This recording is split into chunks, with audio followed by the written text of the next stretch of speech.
Hi guys, ladies and gentlemen, boys and girls, how are you? Tata IPL 2024 आता अगदी अंतिम टप्प्यात आहे. शेवटचे दोनच सामने राहिलेत. आता आज जो होईल तो आहे क्वालिफायर 2. ह्याच्या आधीचा सामना one of the best matches in IPL this year. खूपच सुंदर झाला. चुरशीचा सामना बघायला हवा होता, त्याप्रमाणे तो बघायला मिळाला. बेंगलोर आणि रॉयल राजस्थान यांच्यातला जो सामना होता त्याच्यामध्ये बेंगलोरची बाजू वरचढ वाटत होती, पण शेवटी राजस्थाननी बाजी मारली. विराट कोहलीच्या बाबतीत असं म्हणायला लागेल की सो नियर येट सो फार. यावर्षी सुद्धा तो काही IPL चषक उंचावू शकला नाही.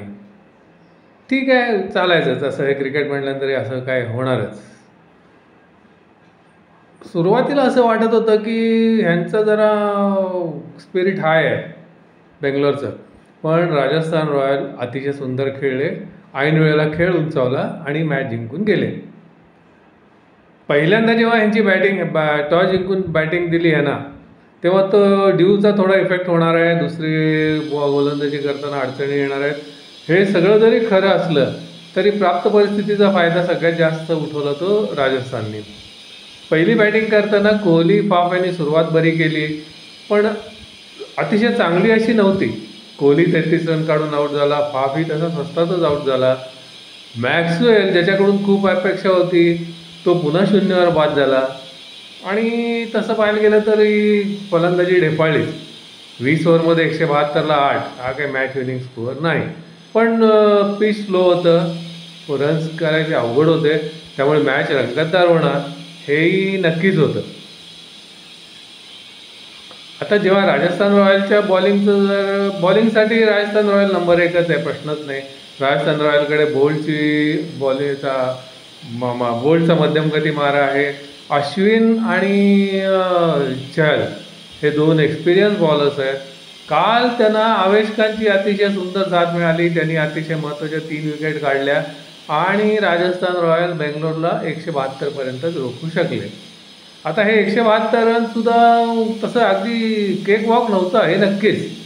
20 ओव्हरमध्ये 172 रन करायचं हे तसं सोपं नव्हतं, पण ते राजस्थाननी करून दाखवलं.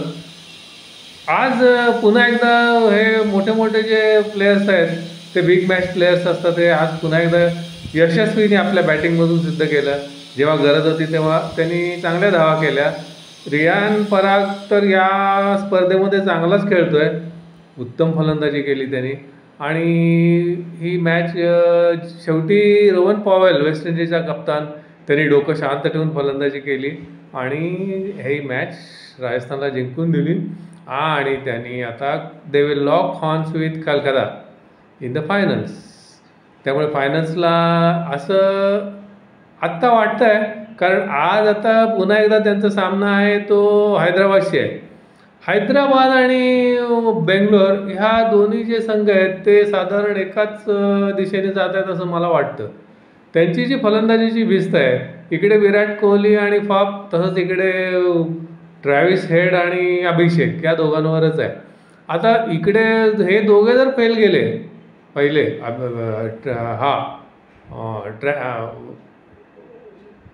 ह्याची आघाडीची जोडी हैदराबादची, तर त्यांना मग तो मोठा स्कोअर करणं मुश्किल होतं.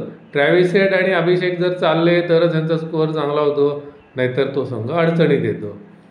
तर दुसरीकडे राजस्थान रॉयलनी आता पुन्हा चांगलं हे केलेलं आहे, फॉर्मात आलेले आहेत. बॉलिंग अतिशय सुंदर आहे राजस्थान रॉयलची. त्यांच्याकडे बोल्ट, त्यानंतर अश्विन आणि चहल हे 3 विकेट टेकर बॉलर्स आहेत की जे हे बदलू शकतात, सामन्याचा निकाल बदलू शकतात. त्यामुळे आजच्या मॅचला मजा येणार आहे. पुन्हा एकदा असंच म्हणायला लागेल की cricket is the glorious game of uncertainties. कोण जिंकेल कोण हरेल याचं प्रेडिक्शन करूही नये, ते काहीच सांगता येत नाही. पण ह्याच्या आधीचा सामना जसा चुरशीचा झाला तसा आणखीन एक चुरशीचा सामना पाहायला मिळावा हीच अपेक्षा. आता आजसुद्धा पुन्हा तेच आहे.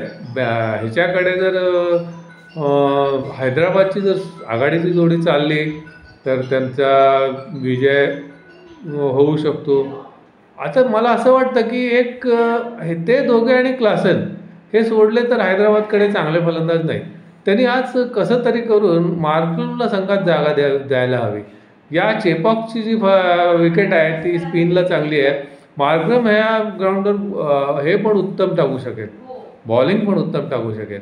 त्यामुळे मार्करमला जागा करून द्यायला हवी हैदराबादने. बघूया काय करतात. इकडे ह्यांचा जर विचार केला राजस्थान रॉयल्सची बॉलिंग सुपरच आहे. बॅटिंगमध्ये सॅमसन आहे, त्यानंतर खाली हेटमायर चांगला खेळतोय, चा आहे, पॉल चांगला खेळतोय. त्यामुळे राजस्थान दोन्ही आघाड्यांवर चांगलं आहे. रियान परागची कॉन्ट्रीब्युशन उत्तम होती आहे. मॅच आजची पण टफ होणार आहे आणि आज जो कोणी जिंकेल त्याच्याबरोबर रविवारी KKR बरोबर फायनल होईल. आता उत्सुकता शिगेला पोहोचलेली आहे. ह्या आधीचा सामना जसा चुरशीचा झाला तसा आजही एक चुरशीचा सामना बघायला मिळेल अशी अपेक्षा आपण करूया. मित्रांनो, माझा व्हिडिओ आवडला असेल तर सबस्क्राईब करा, लाईक करा, शेअर करा. भेटूया तर मग संध्याकाळी 7:30 वाजता चेन्नईच्या मैदानावर. See you then. बाय.